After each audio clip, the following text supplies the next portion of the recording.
Ini lingkungan sekolah SMAN 13. Para orang tua Seorang ibu ngamuk dan mengeluh mencari panitia PPDB di sebuah gedung sekolah. Sang ibu mengeluh karena anaknya gagal masuk ke sekolah tersebut, dan saat hendak berkonsultasi dengan panitia sekolah itu mendadak sepi. Mereka hendak bertanya kepada panitia PPDB di sekolah itu. Aksi ibu itu viral setelah diunggah di media sosial seperti yang terlihat di akun Instagram Medat-Miniktainment berikut. Video yang semula diunggah oleh TikToker di Hiza Patasik 73 itu memperlihatkan penampakan sebuah sekolah yang sangat lengang. Permainan sekolah yang jahat. Seperti itulah keterangan yang tertera pada video. Jumat 8/6/2023. Perekam video lantas mengelilingi sekolah, menunjukkan bahwa bangunan tersebut seolah tak berpenghuni padahal beberapa orang tua dan wali murid sudah datang untuk mempertanyakan alasan anak-anak mereka tidak diterima. Ini lingkungan sekolah, para orang tua sedang berjuang untuk anaknya yang jalur prestasi, tapi nggak ada satupun guru di sekolah ini, ungkap wanita perekam video. Ia kemudian tampak menyeberang lapangan basket.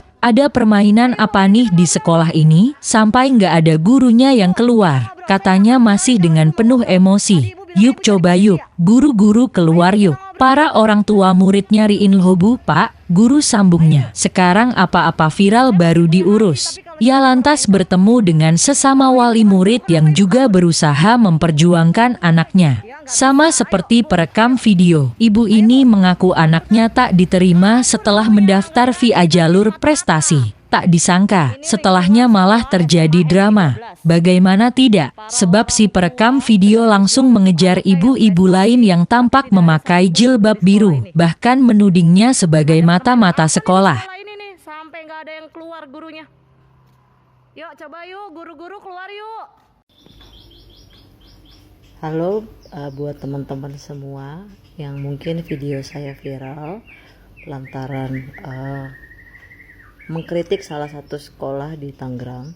Perlu saya jelaskan bahwa kenapa akhirnya saya membuat video ini, karena ketidakadaannya transparansi di sekolah tersebut. Permasalahan pertama adalah soal zonasi. Zonasi itu wilayah saya khususnya biasanya masuk karena jaraknya hanya 600 meter. Tapi di lingkungan saya ada 3 anak saat daftar zonasi tidak masuk. Lalu kedua, jalur afirmasi. Afirmasi itu kategorinya bahasanya itu mungkin kasarnya untuk yang tidak mampu ya.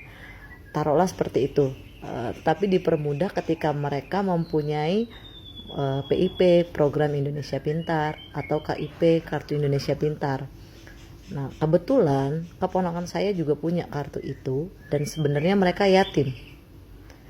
Itu harusnya kalau afirmasi masuk, tapi ini tidak.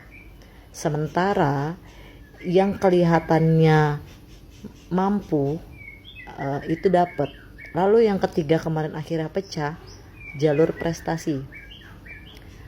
Prestasi ini kenapa akhirnya terjadilah video itu, karena ada yang nilainya menurut kami para orang tua tidak pantas masuk, karena yang nilainya 88, sekian masuk tidak masuk, sementara yang nilainya di bawah itu masuk.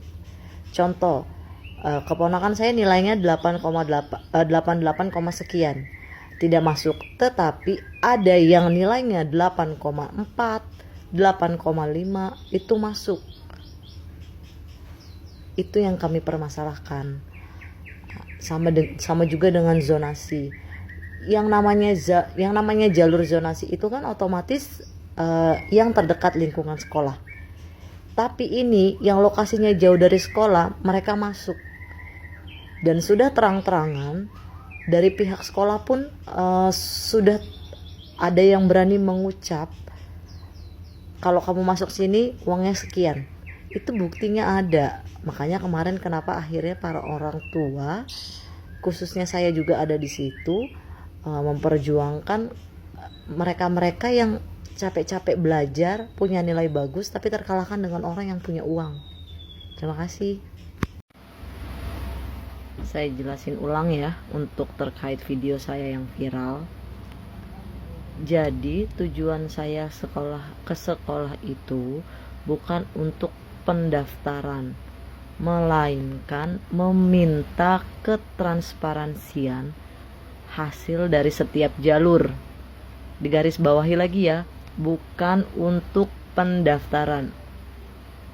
Jadi memang pendaftaran itu secara online, dari zonasi, afirmasi, lalu prestasi.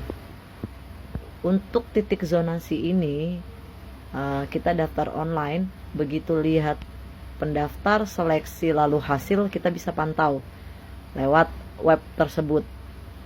Tapi begitu afirmasi dan prestasi itu tidak bisa, tidak seperti zonasi.